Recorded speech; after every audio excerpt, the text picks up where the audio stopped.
l'enfantement, dans les douleurs de l'enfantement, Dieu fait quelque chose de nouveau. On va le dire ensemble. Dans les douleurs... Certains vous avez exagéré. Mais, non. Mais c'est bien, c'est bien, c'est bien. J'aime bien. C'est la liberté, c'est bien. Moi, j'aime bien. Alléluia. Il faudra faire ça pendant tout le message, hein. Prêchez avec moi. Dieu fait quelque chose de nouveau. Alléluia. Écoutez bien, c'est un principe du royaume. C'est quelque chose qui est établi dans la parole et dans le royaume de Dieu. C'est la réalité, le principe des douleurs de l'enfantement. On lit ensemble dans la parole, s'il vous plaît, dans Ésaïe, au chapitre 66, versets 7 et 8. Ésaïe 66, versets 7 et 8. Avant de se tordre de douleur, elle a accouché. Avant de connaître la souffrance, elle a donné naissance à un fils. Qui a déjà entendu pareille nouvelle? Qui a déjà vu quelque chose de semblable? Un pays peut-il naître en un jour? Une nation peut-elle naître d'un seul coup? Pourtant, à peine en train d'accoucher, Sion a mis ses fils au monde. Le principe des douleurs de l'enfantement, de l'accouchement, pour donner naissance. On lit ensemble, ça c'est l'Ancien Testament, on lit ensemble dans le Nouveau Testament, dans l'Évangile de Jean, au chapitre 16, versets 19 à 21. Jésus comprit qu'ils voulaient l'interroger, il leur dit, vous vous interrogez les uns les autres sur ce que j'ai dit. Encore un peu de temps et vous ne me verrez plus. Et puis encore un peu de temps et vous me reverrez. Vous ne me verrez plus, vous me reverrez. En vérité, je vous le dis, vous pleurerez et vous vous lamenterez, tandis que le monde se réjouira. Vous serez dans la tristesse, mais votre tristesse se changera en joie. Lorsqu'une femme accouche, elle éprouve de la tristesse parce que son heure de souffrance est venue. Mais lorsqu'elle a donné naissance à l'enfant, elle ne se souvient plus de la douleur à cause de sa joie d'avoir mis un enfant au monde. Amen, amen et amen. On prie et on entre dans la parole. Merci Seigneur pour ta présence. Merci cher Saint-Esprit car tu es pleinement au milieu de nous. Je te prie de m'aider maintenant pour la proclamation de la parole. Donne-moi la sensibilité spirituelle, donne-moi la créativité, donne-moi l'onction et donne-nous également, Seigneur, de recevoir cette parole. Touche nos oreilles, plus que ça, touche nos cœurs pour que nous recevions cette parole comme il se doit.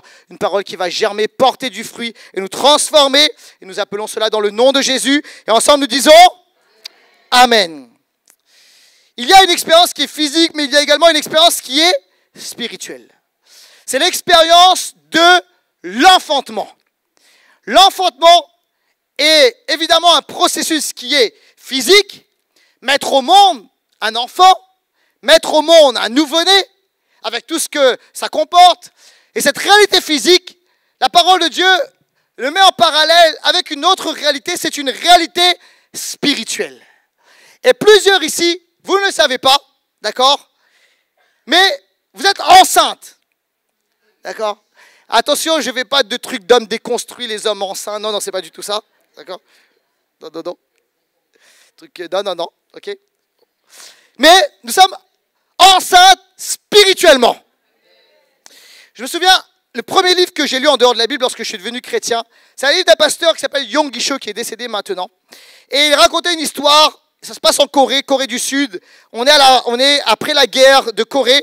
Et le pays, Corée du Sud, est très pauvre. Et Dieu l'appelle, il se donne sa vie à Jésus. Dieu l'appelle en tant que pasteur et en tant que missionnaire. Et Dieu l'appelle à aller prêcher l'évangile de Jésus-Christ dans les villes et dans les villages d'alentour. Mais à ce moment-là, il était très pauvre, pas d'argent. Et ce qu'il avait besoin, ce dont il avait besoin, était juste d'un vélo. Alors il dit au Seigneur, Seigneur, je prie pour un vélo. Mais Dieu lui dit, il faut que tu sois plus précis sur ton vélo. Quel genre de vélo, quelle couleur, etc. Et il a commencé à décrire à Dieu le vélo qu'il désirait. Et il voulait un vélo rouge. Alors il a commencé à prier avec détail, en précisant plusieurs choses, notamment la couleur. Seigneur, je veux un vélo rouge, etc. Et il a commencé à agir et à parler comme s'il avait déjà reçu ce vélo. Et vous savez pourquoi il dit ceci? Et il explique un principe qui est puissant, un principe du royaume. C'est que je ne le voyais pas avec mes yeux physiques, comme on ne voit pas physiquement un enfant qui est dans le ventre de sa mère, mais j'en porte, comment dirais-je, intérieurement, je le porte, et je le sens et je le vois. Et c'est comme si je suis enceinte spirituellement de cette réalité. Et il a commencé à parler de ce vélo rouge. Il a arrêté de prier pour le vélo rouge. Il a commencé à remercier Dieu pour le vélo rouge.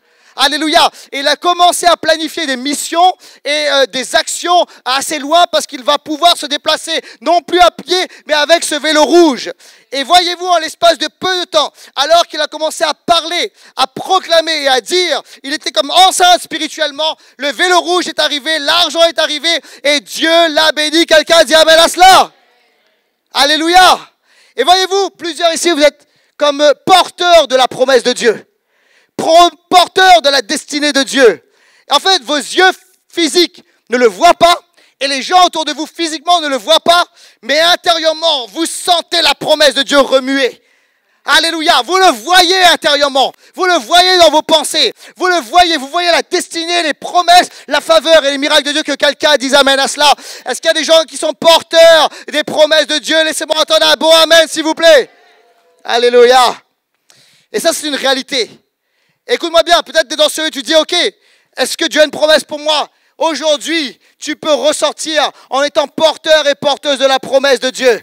Tu es venu peut-être désespéré, mais Dieu a une promesse pour toi. Il a un plan pour toi. Il a une destinée pour toi. Il a un projet pour toi. Et il est le Dieu de miracles. Alléluia. Il est le faiseur de chemin. Acclamons le Seigneur pour cela. Donnons-lui la gloire, s'il vous plaît. Alléluia.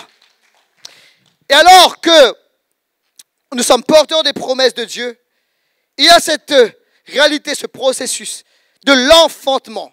Et l'enfantement, voyez-vous, c'est le processus par lequel Dieu nous fait passer avant d'accoucher de notre destinée, de ses promesses et de ses grâces. Nous devons absolument, et c'est une loi physique, c'est une loi qui est spirituelle avant tout, nous allons passer par un temps, une étape qui s'appelle les douleurs de l'enfantement avant de voir physiquement la réalisation des promesses de Dieu. Et beaucoup d'entre nous aujourd'hui traversent des saisons de douleur, de tension, de stress. Et tu dis, que se passe-t-il? Est-ce que c'est Satan qui m'attaque? Est-ce que je suis dans la désobéissance? Est-ce qu'il y a quelque chose qui ne va pas dans ma vie? Pourtant, je crois que je suis porteur des promesses de Dieu. Je les confesse, je les vois arriver. Mais pourtant, j'ai l'impression que je suis en bas, que ça descend de plus en plus, que je suis au sous-sol, alors que je devrais être en haut. Et Dieu m'a dit que je devrais être en haut. Mais que se passe-t-il?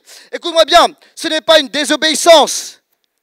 Ce n'est pas une épreuve quelconque.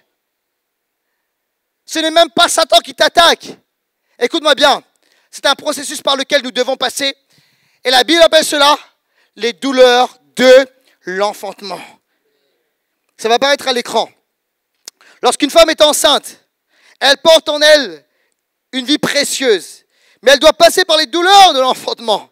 De la même manière, chaque fois que Dieu veut enfanter quelque chose de grand dans notre vie, il y aura des contractions spirituelles, des pressions, des combats, des tensions. Et ces temps-ci, je dis, Seigneur, qu'est-ce qui se passe? Je sens que quelque chose de grand doit arriver. J'ai comme des tensions, il y a comme des choses. Qu'est-ce qui se passe? Seigneur dit, quelque chose de grand doit arriver. Fils, quelque chose de grand doit arriver. C'est les douleurs de l'enfantement. Mais tu vas passer par le processus de l'enfantement. Mais écoute-moi bien, quelque chose de glorieux va se produire. Quelqu'un dit amen à cela. Et nous allons passer par cette étape obligatoire. Avant de faire naître quelque chose de nouveau, de significatif, de puissant, nous allons passer par l'étape des douleurs de l'enfantement. Quelqu'un ici est en train de passer par ce temps-là, de traverser de douleurs intenses. Mais écoute-moi bien, ces douleurs annoncent la naissance de quelque chose de grand, de glorieux dans ta vie. Alléluia. Et tu dois lever la tête et tu dois commencer à croire. Alléluia. Est-ce que vous êtes avec moi? Alors on va rentrer dans ce concept des douleurs de l'enfantement, dans lequel Dieu fait quelque chose de nouveau. Premièrement, ça va apparaître à l'écran. Ce qui va naître, en fait, c'est une nouvelle version de toi. Premièrement, une nouvelle version de toi.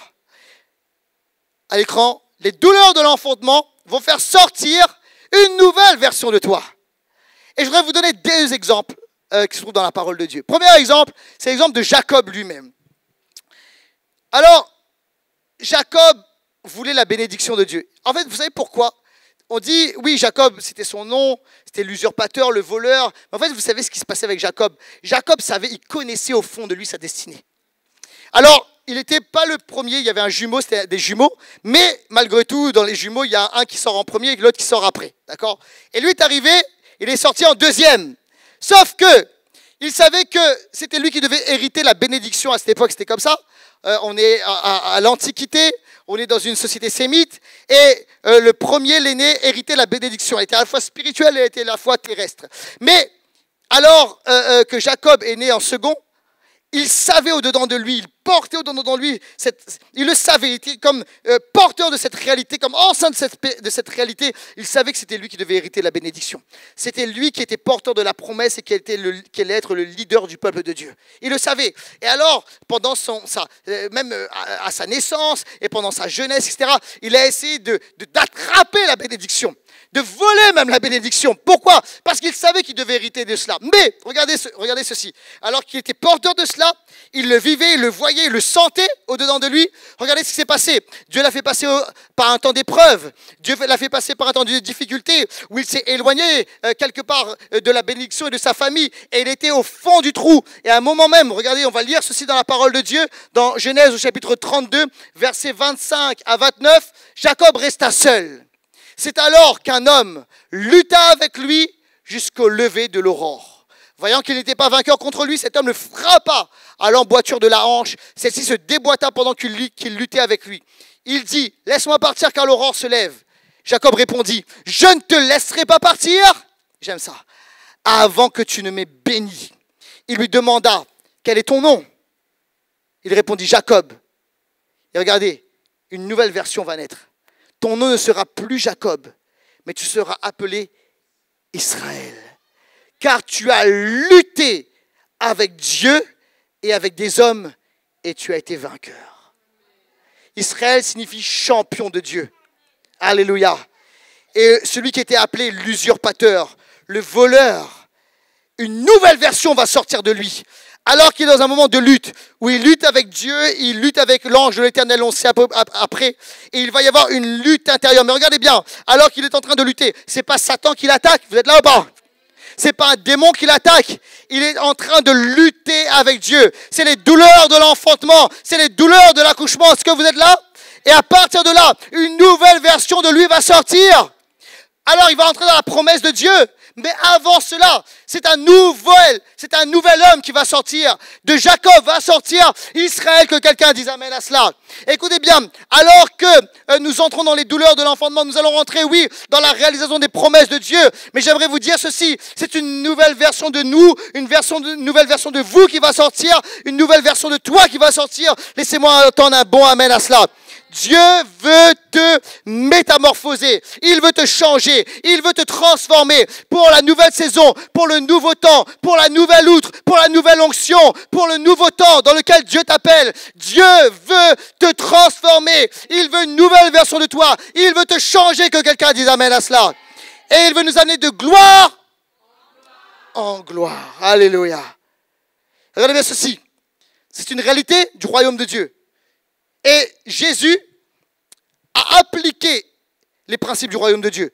Jésus est dans le royaume de Dieu et lui-même, le roi du royaume, applique les principes et les lois du royaume de Dieu. Est-ce que vous êtes là ou pas?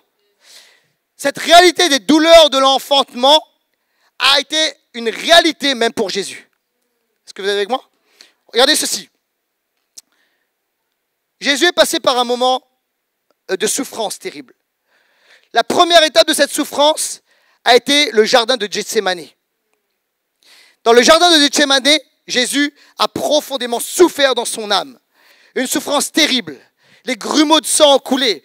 La peur, l'anxiété, l'angoisse a coulé du front de Jésus. Et il a vécu à ce moment-là les douleurs de l'enfantement. Jésus est passé par l'autre étape, c'est l'étape de la croix. Avec des douleurs intenses. Et vous allez me dire, qu'est-ce qui s'est passé à ce moment-là? Ça va apparaître à l'écran. Gethsémani et la croix vont donner naissance, écoutez bien ceci, même pour Jésus, à une nouvelle version de Jésus. À une nouvelle version de Jésus. Regardez bien ceci. cette version-là de Jésus n'existait pas. Dans le ciel, cette nouvelle version de Jésus n'existait pas. Avant les souffrances de Gethsémani et de la croix, cette version de Jésus n'existait pas. Jésus est passé même lui qui est Dieu, Dieu fait homme, même lui est passé à un autre niveau, une autre version de lui. Regardez bien ceci, la croix et Gethsémani vont donner naissance à une nouvelle version de Jésus. Jésus ressuscité. Et Jésus victorieux des ténèbres. Jamais Jésus n'avait vécu ça. C'est une nouvelle version de lui. Dieu, regardez, même Dieu est passé par une nouvelle version de Dieu. Vous êtes là ou pas? Jésus est passé par cette réalité, une autre dimension, une autre réalité, la dimension de la résurrection. Mais pourquoi? Comment? C'est parce qu'il est descendu. Il a vécu, expérimenté, goûté même dans sa chair la réalité des douleurs de l'enfantement. Écoute-moi bien, ce que tu vis en ce moment est en train de te transformer, de te préparer. Tu vas entrer dans une nouvelle version de toi. Tu ne seras plus la même personne. Les gens vont se dire, il ne parle plus pareil, il n'agit plus pareil, il ne se comporte plus pareil. Il y a quelque chose qui a été changé en lui. Il y a une maturité, il y a une grandeur, il y a des muscles spirituels, il y a une maturité. Qu'est-ce qui a pris place? Mais en fait, cette réalité-là, tu peux la vivre et l'expérimenter seulement si tu es passé et si tu acceptes de passer par les douleurs de l'enfantement. Quelqu'un a dit amen à cela? On continue ensemble. Alors, une nouvelle version de soi, et je vais plus loin, les douleurs de l'enfantement vont faire sortir une nouvelle version du royaume de Dieu. Suis-moi bien ici, suis-moi bien, écoute-moi bien. Jésus a dit, il a expliqué quelque chose, il a dit il y a les douleurs de l'enfantement, et il dit pourquoi je vais partir, vous ne me reverrez plus, d'accord? Et il dit le monde sera heureux, vous serez dans la tristesse. Et il dit ceci, et il dit quelque chose, mais vous me reverrez. Alors il parle de la résurrection, mais il y a quelque chose de plus que cela. En fait, écoute-moi bien, il parle de la dimension du royaume de Dieu. Jésus est mort, il est ressuscité, il est reparti au ciel, on ne le voit plus sur le plan terrestre. Mais la Bible nous enseigne ceci, c'est que Jésus reviendra, quelqu'un a dit amen à cela. Oh, nous croyons, nous proclamons et nous disons le retour de Jésus dans ce lieu. Et en fait, écoute-moi bien, le royaume de Dieu, il y a comme une espèce de tension dans le royaume de Dieu. C'est-à-dire que le royaume de Dieu est entre le déjà là, Jésus a dit mon royaume est là. Donc le royaume de Dieu est là, le ciel est venu sur la terre en Jésus-Christ, le Saint-Esprit est là, nous expérimentons, nous vivons, nous goûtons la réalité du ciel sur la terre déjà maintenant. Quelqu'un dit amen. C'est la raison pour laquelle nous vivons des miracles, des guérisons, des percées, des délivrances, nous vivons la vie surnaturelle, nous vivons la prospérité, nous vivons l'abondance, parce que le ciel est déjà là. Quelqu'un dit amen à cela. Et donc le royaume de Dieu est déjà là, mais il y a une réalité, c'est qu'il n'est pas encore pleinement là. En fait, on est entre le déjà là et le pas encore. C'est-à-dire que le royaume de Dieu n'est pas encore pleinement manifesté. Avec toute l'abondance du ciel et avec Satan qui est enchaîné, lié. Il n'y a plus de mal, plus de douleur, plus de cris, plus de tout ça. Est-ce que vous êtes là ou pas? Donc ça veut dire qu'on est dans un temps de tension entre le déjà là et le pas encore. Et en même temps, regardez bien ceci. C'est-à-dire que ce qu'il faut comprendre, c'est que ce n'est pas juste un moment où tout s'est arrêté entre le là et le déjà là. Et en fait, il n'y a pas de dynamisme. On est dans un temps dynamique. C'est-à-dire qu'en fait, le royaume de Dieu, il vient de plus en plus. Est-ce que vous êtes là ou pas?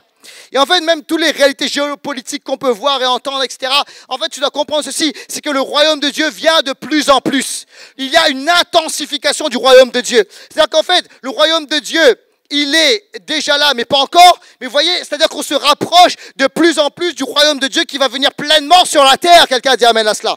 Et donc, il y a cette réalité, cette tension entre ces deux réalités. Vous êtes là ou pas?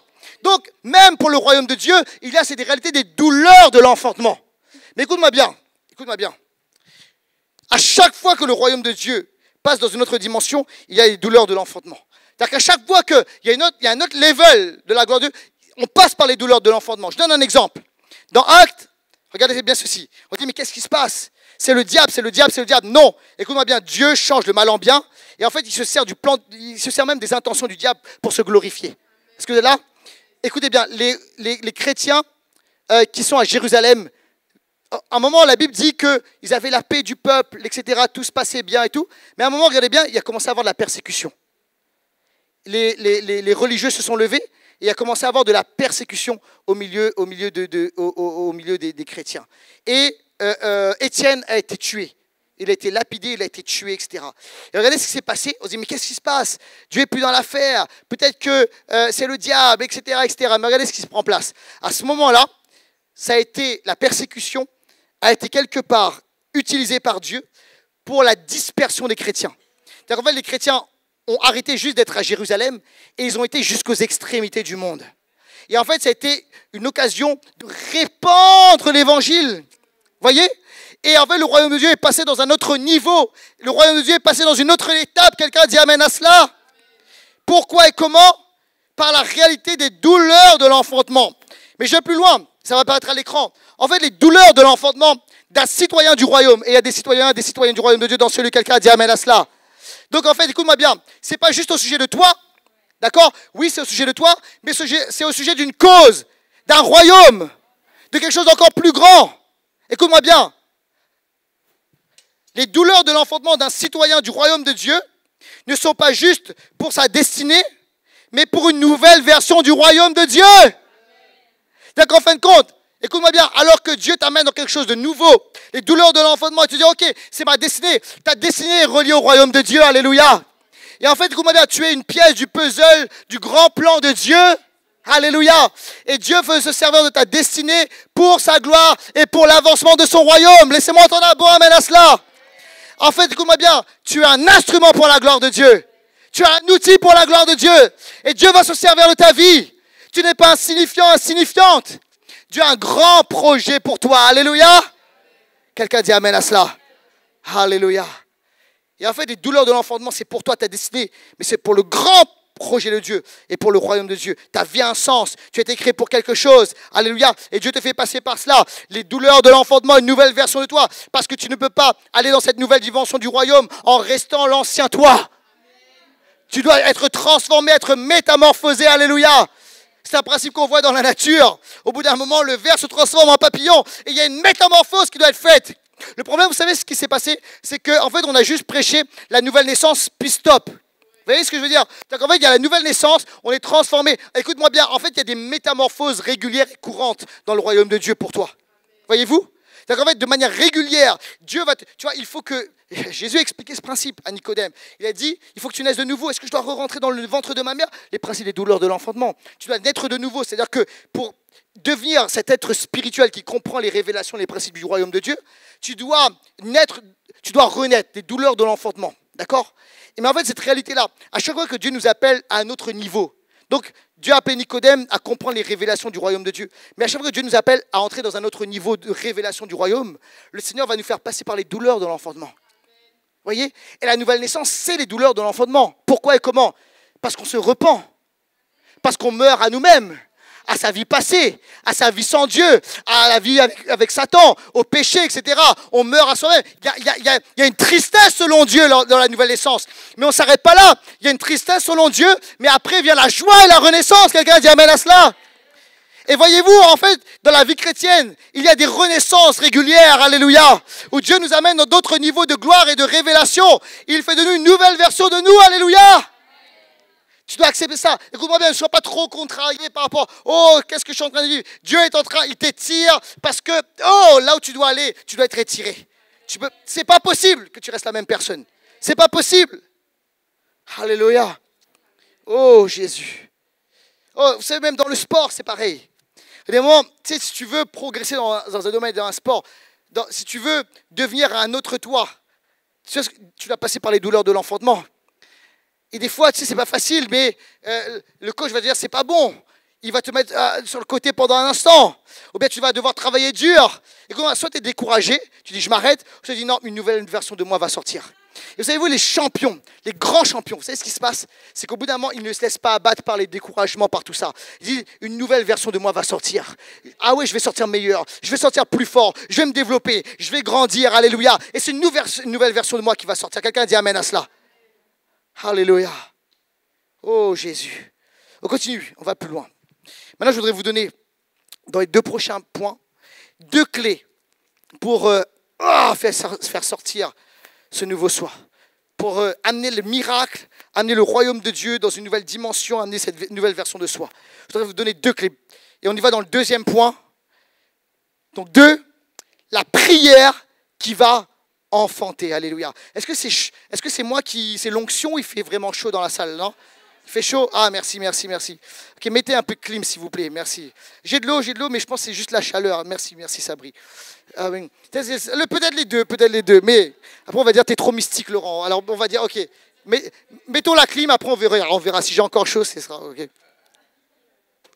Ok. La prière qui va enfanter. Après, s'il fait trop chaud, je sais ce qui se passe. Notre célébration, hein, c'est après le déjeuner, vous allez tomber dans l'assoupissement spirituel. Bon, bref. Dans le repos, ok. Dans la méditation bien profonde, ok. Ok, 2. La prière qui va enfanter. Ça va apparaître à l'écran, tu dois pousser dans la prière. Et je dis stop. Stop à quoi? Stop aux prières et aux déclarations. De quel type? Si Dieu le veut. Si Dieu le veut. Que la volonté de Dieu soit faite. Écoute-moi bien, je l'ai mis. Ce type de prière, désolé de vous vexer, enfin pas vraiment désolé, n'enfante pas. C'est clair, net et précis. Ça n'enfante pas. Ok? Et des fois, vous savez, on est là à dire, oh, on est trop poli dans la prière en fait. Vous voyez ce que je veux dire? On est trop poli. On ne veut pas se tromper théologiquement. D'accord? Donc on dit des choses comme, si Dieu le veut, la guérison, Dieu, si cela plaît à Dieu, etc. Selon la volonté de Dieu. Ça, parce que vous savez, quand on ne veut pas se tromper théologiquement, bien, on veut être trop poli, etc. Mais écoute-moi bien, ce genre de prière, ça n'enfante rien du tout. Vraiment, ce n'est pas des prières risquées, c'est rien du tout. Okay? C'est bien, tu as fait ta prière, etc. Mais écoute-moi, ce n'est pas les prières qui font la différence. En fait, écoute-moi bien, à un moment, tu dois être dans l'impolitesse dans ta prière. Est-ce que vous êtes là ou pas? Tu dois être impoli dans ta prière auprès de Dieu. Dieu, je veux, j'exige, je demande, je réclame. Vous êtes là ou pas? Amen. Et des fois, vous savez, Dieu regarde, il veut voir notre niveau de foi. Est-ce que tu as compris qui tu es vraiment? Vous êtes là ou pas? Hein? Et des fois, on est trop poli dans... Dans la Bible, moi, je ne vois pas des gens qui prient là. Ceux qui obtiennent ne sont pas ceux qui prient de manière polie, qui ne vont pas vers Jésus de manière trop polie. C'est ceux qui vont même des fois de manière offensante vers Jésus. Ils bafouent les règles de société. Ils vont à l'encontre de tout cela. Pourquoi? Parce qu'ils veulent la bénédiction. Et en fait, on doit passer à un autre niveau de prière. Quelqu'un dit amen à cela. Si tu veux des résultats extraordinaires, il faut la prière extraordinaire. Amen. Voyez-vous, et nous, parfois en Occident, on est trop poli par rapport à nos prières. C'est pourquoi on ne voit pas comme les autres ailleurs. Vous voyez? Parce qu'il n'y a pas cette dimension, on va chercher la bénédiction. Seigneur, je ne te lâcherai pas. Comme on l'a vu avec, comment il s'appelle? Avec Jacob. Et avec Dieu, t'imagines? C'est impoli. Non, je ne te lâcherai pas tant que tu m'es béni. Vous voyez? Et Dieu aime ça. Parce que Dieu aurait pu être, tu sais, rien du tout. Dieu, Jacob, pour l'éternel Dieu tout-puissant créateur, c'est rien du tout. Point, allez, il va jouer ailleurs. Non, Dieu aime ça. Il a joué avec Jacob. J'aime ça. Je ne te lâcherai pas tant que tu m'es béni. Ah, voilà ce que je veux, Jacob. C'est ça. Je voulais que tu ailles encore plus loin. Et il dit, quel est ton nom, Jacob? Maintenant, tu vas t'appeler champion de Dieu, Israël. Alléluia. C'est ça, les amis. Lorsque les gens s'approchent de Jésus, la femme à la perte de sang, elle n'est pas polie. Ça ne se faisait pas à l'époque. Elle était considérée comme impure. Alors, normalement, à ce moment-là, elle doit être loin de la société. Et là, elle va dans la foule. D'accord? Faites-moi de la place, s'il vous plaît. Pas s'il vous plaît. Faites-moi de la place. Et elle ne demande pas. Une femme, en plus, à l'époque. Et en plus, à cause de ça, cette perte de sang était considérée comme impure. Une femme, déjà tout court, n'avait pas le droit de toucher un homme. Et en plus, une femme, à la perte de sang, considérée comme impure, avait encore moins le droit de toucher quiconque, et encore plus un homme. Et pourtant, elle se fiche de cela, et elle va toucher le vêtement de Jésus. Impolitesse totale. Totale. Qui a fait son éducation? Le Saint-Esprit. Et elle va toucher le bord du vêtement de Jésus, et elle va recevoir son miracle et sa guérison. Quelqu'un dit amen à cela? Amen. Alléluia. Et voyez-vous, des fois, il faut redevenir comme des enfants. Parce que, vous voyez, des fois, même les disciples ils voulaient chasser les enfants qui venaient auprès de Jésus. D'accord? Jésus dit, laissez venir à moi les petits enfants. Voyez pourquoi? Parce que Jésus veut qu'on ait cette impolitesse dans la prière. Alléluia! Il y a des gens qui ont compris ça. Quelqu'un comme Finney, Charles Finney, qui était un grand revivaliste, et il avait vécu ces choses-là. Et quand on lit son histoire, il disait ceci, des moments où il voulait tellement la gloire de Dieu, expérimenter la puissance de Dieu. Et il disait ceci, que des fois, dans la prière, il ne pouvait même plus parler. C'est même plus des mots. Il ne pouvait que soupirer, gémir et plaider avec larmes devant Dieu pour le salut des âmes, pour la transformation de son pays. Quelqu'un a dit amen à cela. En fait, ça, c'est le vrai travail spirituel. C'est ça le travail spirituel. Dans la prière, c'est ce qui donne naissance aux grandes choses. Ésaïe chapitre 62, versets 6 et 7. Sur tes murs, Jérusalem, j'ai placé des gardes qui ne resteront jamais silencieux. De jour comme de nuit, vous qui êtes chargés de la rappeler à l'Éternel, ne vous accordez aucun répit. Alléluia. Aucun répit, de jour comme de nuit. Ne lui laissez aucun répit jusqu'à ce qu'il rétablisse Jérusalem et fasse d'elle un sujet de louange sur la terre. Alléluia. Amen. Il faut laisser aucun répit à Dieu. J'aime ça. J'aime cette image. Tu fatigues Dieu avec tes prières, avec tes demandes. Tu bombardes. Alléluia. On y va, on bombarde. Seigneur, je ne te lâcherai pas tant que tu m'es béni. Vous voyez, c'est biblique. Vous êtes là ou pas, église? Quelqu'un a dit amen à cela? Et vous voyez, Jésus, à chaque fois qu'il devait faire naître quelque chose de nouveau, il bombardait dans la prière. Même Jésus, il appliquait cela. Regardez dans Luc au chapitre 6, versets 12 à 13. À cette époque-là, c'est quelque chose d'important. Jésus allait établir les 12 apôtres. Jésus se retira sur la montagne pour prier. Il passa toute la nuit à prier Dieu. Toute la nuit, je pense que ce n'était pas juste des mots. Tu sais, c'est pas toute la nuit tu parles, tu fais un monologue. Il va y avoir des soupirs de l'esprit, des gémissements, des pleurs, parce que c'est très important ce qui doit naître.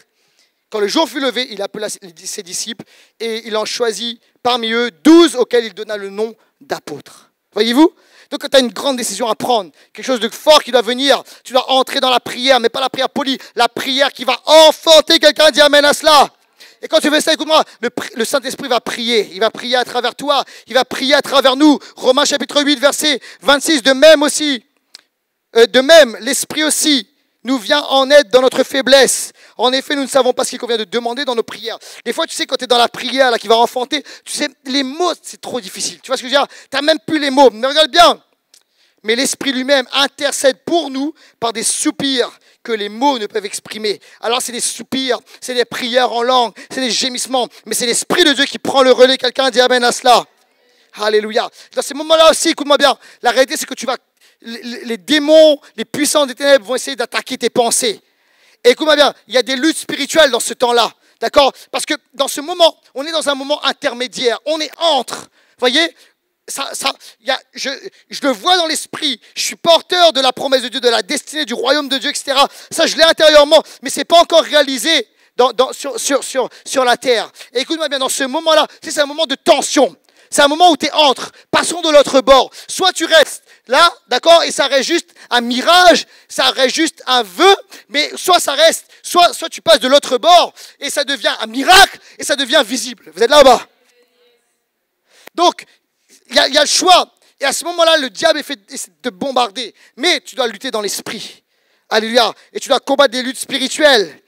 En effet, ce n'est pas contre l'homme, contre la chair que nous avons à lutter, mais contre les puissances, les autorités, contre les souverains de ce monde de ténèbres, contre les esprits du mal dans les lieux célestes. Il y a une lutte spirituelle qui s'engage. Mais tu dois commencer à prier de manière offensive. Tu dois changer, tu dois arrêter la politesse spirituelle, juste les prières bien tournées. Commence à crier à Dieu, commence à plaider auprès de Dieu, commence à crier auprès de Dieu. Quelqu'un dit amen à cela. Alléluia. Et enfin, j'avais dit je vous donne 2 clés, et c'est mon 3e point. Donc j'ai dit la prière qui va enfanter, pas la prière juste polie, la prière qui va enfanter. 3, la force spirituelle pour faire sortir. Alors, quand tu as prié, maintenant écoute-moi bien, il y a cette réalité de la force spirituelle pour faire sortir. Il faut que ça sorte. Mais, écoute-moi bien, je vais te dire quelque chose. Le royaume de Dieu, c'est pas pour les mous et tout. Je suis désolé. En fait, le royaume de Dieu, c'est pas la nonchalance. Non. Ça parle des douleurs de l'enfantement. Et des fois, vous savez, il nous manque cette... Tu sais, comme on dit, il faut être déter. C'est ça ce que je veux dire? il faut y aller. Moi, j'ai vu, quand ma femme a accouché de nos deux enfants, j'ai vu notre Claire. Ah!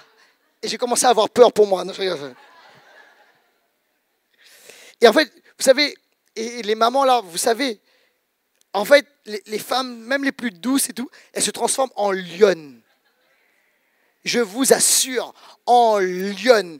Et en fait, il y a une force, moi, que je ne soupçonnais pas, que tu vois là, et je vois ma femme avec une force que je ne savais pas qu'elle avait des ressources et des forces comme ça et tout, d'accord? Et en fait, pour l'accouchement pour une femme, c'est pour ça les femmes, ayez compassion de nous, c'est à peu près l'équivalent d'un rhume pour un homme.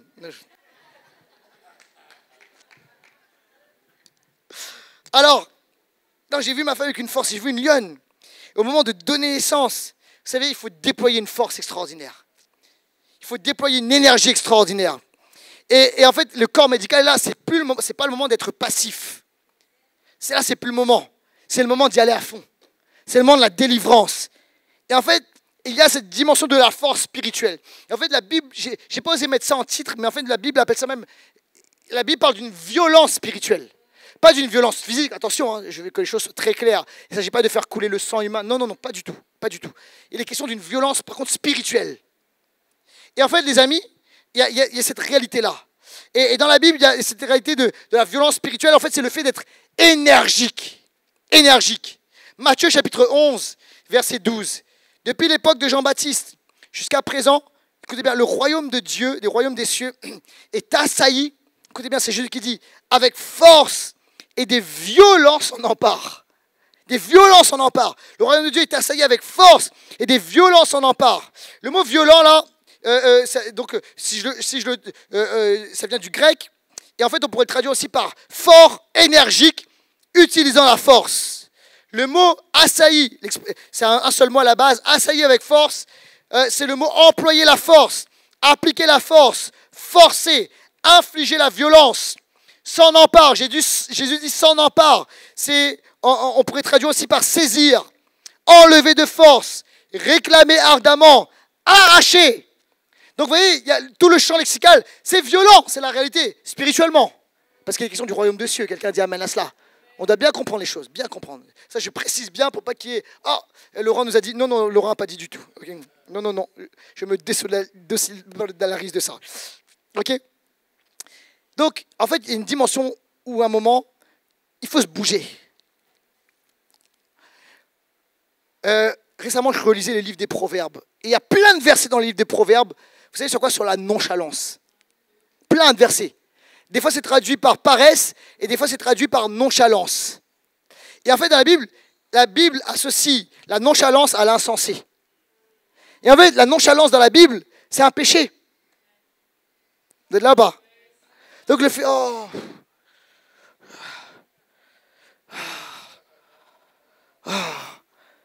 c'est un péché. Il y a un moment pour se reposer, amen, d'accord? Ça s'appelle le Shabbat. Mais il y a un moment, ça ne veut pas dire tout le temps. Il y a un moment, il faut s'activer. Et surtout pour obtenir les promesses de Dieu. C'est-à-dire qu'à un moment, il faut agir. Alors ça commence par la prière qui s'empare, la prière qui réclame, la prière qui va saisir. Mais à bout d'un moment, vous savez ce qu'il faut y aller. Il faut se bouger. Et je parle physiquement, quelqu'un dit amen à cela. Attention à la nonchalance, à l'esprit de nonchalance et à la passivité spirituelle. Et en fait, la Bible dit ici, forcer le royaume signifie prendre possession, l'enlever de force, le ravir, le vouloir. En fait, c'est une action volontaire et déterminée. Il faut y aller, il faut saisir. Oui? Et quand Dieu dit let's go, c'est parti, il faut y aller, il faut se bouger, il faut saisir. Et en fait, oui, ça demande de se faire violence. Mais c'est comme ça qu'on obtient les promesses. Alléluia. C'est comme ça qu'on entre dans une nouvelle version de soi. C'est comme ça qu'on entre dans une nouvelle réalité du royaume de Dieu. Quelqu'un dit amen à cela.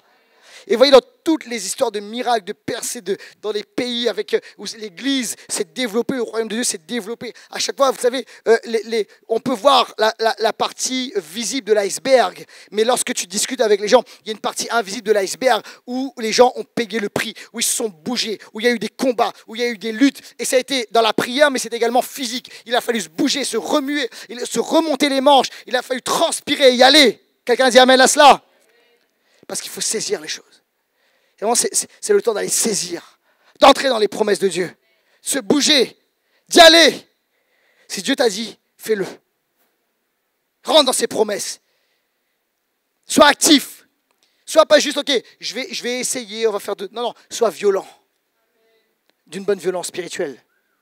Vas-y avec l'énergie de Dieu, la force de Dieu, l'onction de Dieu. Quelqu'un dit amen à cela. Vraiment, c'est le moment d'y aller. C'est le moment d'y aller avec force. C'est le moment de l'impolitesse spirituelle. Quelqu'un dit amen à cela. Alléluia. Les nouveautés de Dieu ne sont pas pour, je ne parle pas de personnalité là, je parle de spirituellement. Ne sont pas pour les timides. Tu peux être introverti. Attention, l'introverti, c'est pas être timide. Vous voyez ce que je veux dire?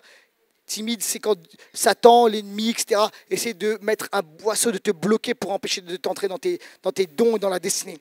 Ne sont pas pour les timides, les paresseux, les mous, mais pour ceux qui veulent, qui croient et qui agissent. Alléluia. J'ai appelé l'équipe de louange à bien vouloir revenir, s'il vous plaît. Je vais conclure avec ceci. La bonne nouvelle, c'est que les douleurs ne durent pas éternellement. D'accord? C'est les douleurs de l'enfantement, c'est un temps. Mais les douleurs ne durent pas éternellement. Ne te décourage pas au milieu des douleurs. Écoute-moi bien, ne permets pas aux douleurs de l'instant de te voler la gloire de demain. Tu dois passer de l'autre bord. Tu dois passer de l'autre côté. Tu as donné naissance à ce miracle, à ce projet, à cette nouvelle version de toi, à cette nouvelle dimension du royaume. Et si tu passes là par ce temps-là, c'est parce que Dieu veut t'amener dans une autre dimension. Même pour Joseph, dans l'Ancien Testament, il est passé par les douleurs de l'enfantement. Il est allé dans le fond d'un puits, mais le puits ne l'a pas empêché de devenir prince. Voyez-vous? Et s'il n'était pas passé par le puits, il ne serait pas allé en Égypte. Il ne serait pas devenu le second du royaume d'Égypte. Et il n'aurait pas sauvé le peuple d'Israël qui était dans la disette et dans la famine. Et il n'y aurait pas eu de Messie, de sauveur de Jésus. Voyez-vous? Donc dans ces profondeurs-là, quelque chose est sorti. Quelqu'un dit amen à cela. Je dois déclarer ceci maintenant. Je déclare sur ta vie que les douleurs d'aujourd'hui vont se transformer en cris de joie. Je redis, je déclare sur ta vie que les douleurs d'aujourd'hui vont se transformer en cris de joie. Et je proclame dans le nom de Jésus que ton témoignage sera grand et que tout ce que l'ennemi voulait avorter dans ta vie sera manifesté au nom de Jésus-Christ. Je le redis, je proclame que ton témoignage sera grand et que tout ce que l'ennemi voulait avorter dans ta vie sera manifesté au nom de Jésus-Christ.